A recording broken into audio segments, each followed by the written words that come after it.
अस्सलाम वालेकुम नाजरीन। नए आने वाले दोस्तों से गुजारिश है कि हमारे चैनल को सब्सक्राइब करके बेल आइकन के बटन पर ज़रूर क्लिक कीजिए ताकि हमारी हर नई आने वाली वीडियो आप तक बर वक्त पहुँच सके। शुक्रिया। जाने के बाद हुरिया वहीं बैठकर फूट फूट कर रो दी। वो ऊंचा ऊंचा रोते हुए चिल्ला रही थी और हमद को पुकार रही थी, लेकिन इसकी चीखों पुकार इसी कमरे में गूंज कर वापस आ रही थी। रो तो वो तब से रही थी जब से आहल से सामना हुआ था, लेकिन इसे रोने में वो शिद्दत और तड़प नहीं थी जो अब इसकी चीखों में थी।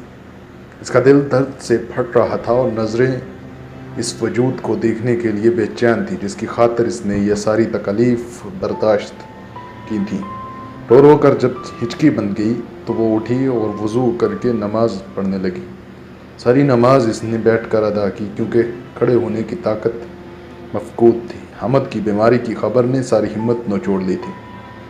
हुरिया रो रो कर अल्लाह से ये गिरियोजारी कर रही थी और दुआ मांग रही थी, या अल्लाह मेरे बच्चे को अपनी हिफ्ज़ व ईमान में रखियो, मेरे गुनाहों की सज़ा इससे ना दीजिए, रहम कर मेरे मालिक और मुझे मेरे बच्चे से मिला दे। या अल्लाह प्लीज़ मुझे इस कैद से बाहर निकाल दें, इस पत्थर दिल शख्स के दिल में रहम डाल दें। वो बार बार अल्लाह से रहम की दुआ मांग रही थी और हमद की सेहतियाबी के लिए दुआ मांग रही थी, लेकिन चैन फिर भी नहीं आ रहा था। जब तक वो हमद को सीने से ना लगाती, इस तड़पती बिलकती ममता ने बेकरार ही रहना था। इसका इस बच्चे से रिश्ता ही ऐसे जुड़ गया था। वो लोग जिनसे दिल के रिश्ते जुड़ जाएं, उनकी तकलीफ़ ऐसे ही तड़पाती हैं जैसे इस वक्त हुरिया तड़प रही थी। वो तड़प तड़प कर दुआ मांग रही थी, ये जाने बगैर कि इसकी दुआएं कबूलियत का शर्फ पा गई हैं। इधर दूसरी तरफ आहल जैसे ही अस्पताल के कमरे में पहुंचा, सामने बेड पर बुखार से निढाल हमद को देखकर इसका दिल कट सा गया। इसने हमद के साथ ज़्यादा वक्त नहीं गुजारा था, मगर फिर भी इसकी तकलीफ़ पर तड़प रहा था। यही तो खून की कशिश होती है कि अपनों की तकलीफ़ जान पर बनाती है। कन्ना साहब इसके सर पर ठंडी पट्टियाँ कर रहे थे और सैम पाँव पर गीला कपड़ा फेर रहा था। बाबा क्या हुआ है इसे, कैसे इसकी इतनी हालत ख़राब हो गई? कन्ना साहब ने गुस्से भरी नज़र से इसे देखा और बगैर कुछ कहे वापस हमद की तरफ मुतवज्जा हो गए। कन्ना साहब के अंदाज़ पर आहल चौंकते हुए सैम की तरफ मुतवज्जा हुआ जो नाराज़गी से इसे ही देख रहा था। सैम, तुम कुछ बोलोगे? भैया, हमद भाभी को मिस कर रहा है और इसी वजह से इसे बुखार हो गया है। डॉक्टर ने कहा है कि हमद को खौफ की वजह से बुखार हो गया है। खौफ की वजह से? किस चीज़ का खौफ? आहल को सही मानों में झटका लगा था कि इतना छोटा सा बच्चा किस चीज़ के खौफ, वो परेशानी में मुब्तला है। भैया, जो बच्चा पैदा होने के बाद से एक दिन भी माँ से दूर ना हुआ हो, इस बच्चे को अगर कोई ये कहे कि वो अब अपनी माँ से नहीं मिलेगा तो वो क्या बच्चा खौफज़दा नहीं होगा? सैम ने कदरे रोखेपन से कहा। राहल को सारी बात समझ आ गई। वो जो थोड़ी देर पहले हमद की बीमारी का कसूरवार हुरिया को ठहरा रहा था, इस लम्हे सबकी नज़रों में खुद को ज़िम्मेदार पा रहा था। सैम, इसे कह दो कि जैसे ये मेरी बेटी को घर से ले गया है वैसे ही इसे अभी और इसी वक्त वापस ले आए, वरना मुझे दोबारा मुंह दिखाने की ज़रूरत नहीं है। कर्नल साहब ने जगह और वक्त का लिहाज करते हुए अपने गुस्से को दबाने की नाकाम कोशिश करते हुए कहा। बाबा, मैं आपका बेटा हूँ, आप किसी की खातर मुझसे कैसे मुंह मोड़ सकते हैं?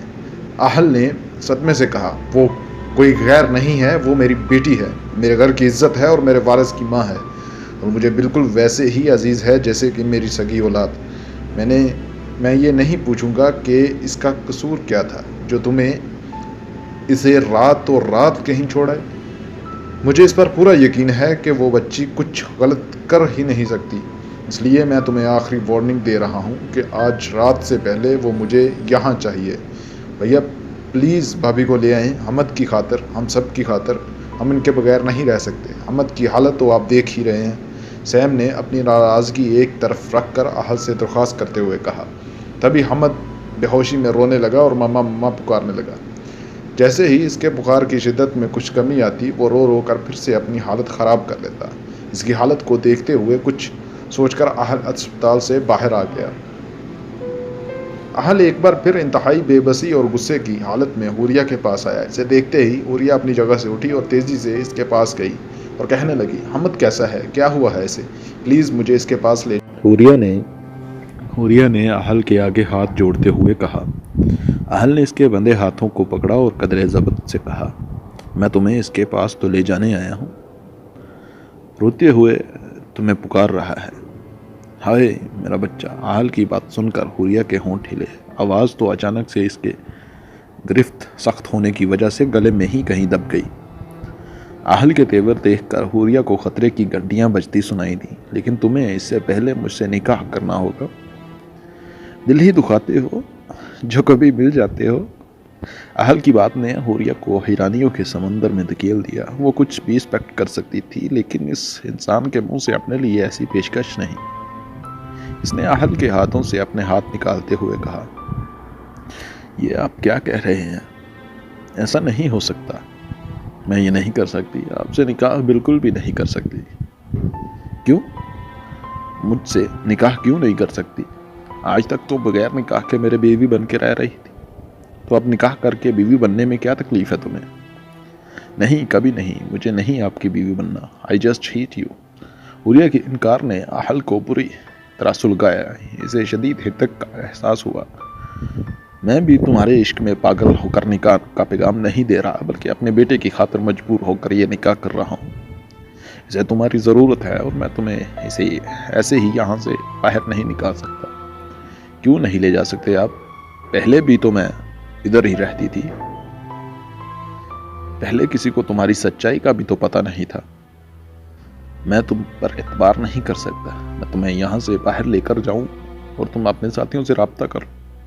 اقرار جرم تو کیا نہیں تم نے، اور یہاں سے باہر جانے کے بعد تو میں تمہیں روک بھی نہیں سکتا، اور نہ ہی تمہیں مجھے نقصان پہنچانے کے لیے کھلا چھوڑ سکتا ہوں۔ واحد حل اس کا صرف نکاح ہے، جس میں میں تمہیں اپنا پابند کر سکتا ہوں تاکہ تم اپنے ساتھیوں سے مل نہ سکو۔ دیکھیں، میرا کوئی ساتھی نہیں ہے، میں کسی سے کچھ نہیں کہوں گی۔ پلیز مجھے حمد کے پاس لے جائیں، اسے میری ضرورت ہے۔ حوریہ نے ایک بار پھر آہل کو اعتبار دلانے کی کوشش کی۔ میں کوئی رسک نہیں لینا چاہتا، میری فیملی کی عزت اور زندگی کا معاملہ ہے۔ تم نے انہیں بیچ میں لا کر بہت بڑی غلطی کی ہے۔ کیوں انسانیت پر یقین اٹھ گیا ہے آپ کا؟ کیوں میری آنکھوں میں سچائی نہیں دکھائی دیتی آپ کو؟ یہ بے اعتباری بھی تمہارے جیسی کسی عورت کی سونپی ہوئی ہے۔ آہل کے لہجے میں کسی بے وفا کے دیے گئے دھوکے کا دکھ بور رہا تھا۔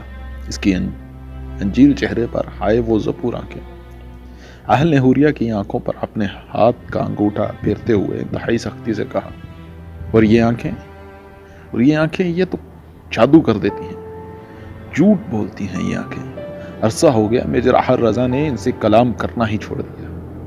حوریہ کے چہرے پر سے نظریں ہٹاتے ہوئے کہا، اسے قید سے باہر جانے اور حمد سے ملنے کا بس یہی ایک طریقہ ہے۔ یا تو میرا پرپوزل قبول کر لو، یا پھر ادھر ہی ایڑیاں رگڑتی مر جاؤ۔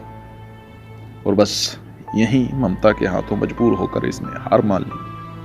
اپنے بیٹے سے ملنے اور اس کی زندگی کی خاطر خود کو قربان کر دیا۔ نکاح نامے پر دستخط کر کے خود کو ہمیشہ کے لیے اس بے اعتبار شخص کے قید میں دے دیا تھا۔ اتنا تو اسے پتا تھا کہ اس سے بے اعتبار سنگ دل کے ساتھ زندگی بہت مشکل گزرے گی، لیکن اپنے بیٹے کی خاطر وہ سب تکلیفیں اٹھانے کو تیار تھی۔ گاڑی جانے پہچانے راستوں پر دوڑ رہی تھی، اور اندر بیٹھے دونوں نفوس ایک دم خاموش تھے، اپنی سوچوں میں الجھے ہوئے تھے۔ دونوں کی زندگی میں ناپسندیدہ اور غیر متوقع پڑاؤ آیا تھا، جسے قبول کرنے پر دونوں مجبور تھے، اور وہ مجبوری حمد تھا۔ آہل حوریہ کو اسپتال لے جانے کی بجائے سیدھا گھر لے آیا۔ پورچ میں گاڑی کھڑی کرتے ہوئے کہا، 5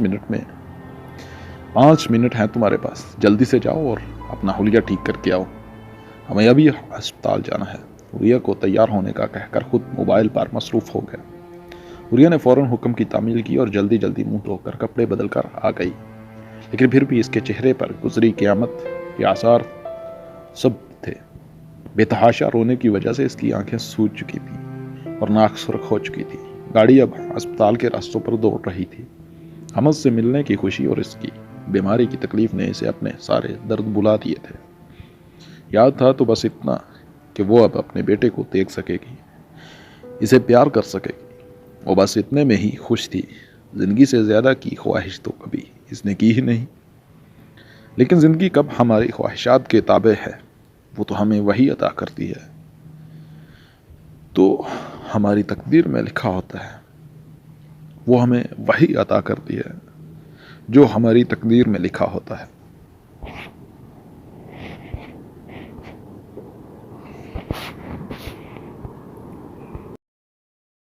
جی ہاں دوستو، آج کے لیے صرف اتنا ہی. جلد حاضر ہوں گے اسی کہانی کی دوسری قسط کے ساتھ. تب تک کے لیے اللہ حافظ.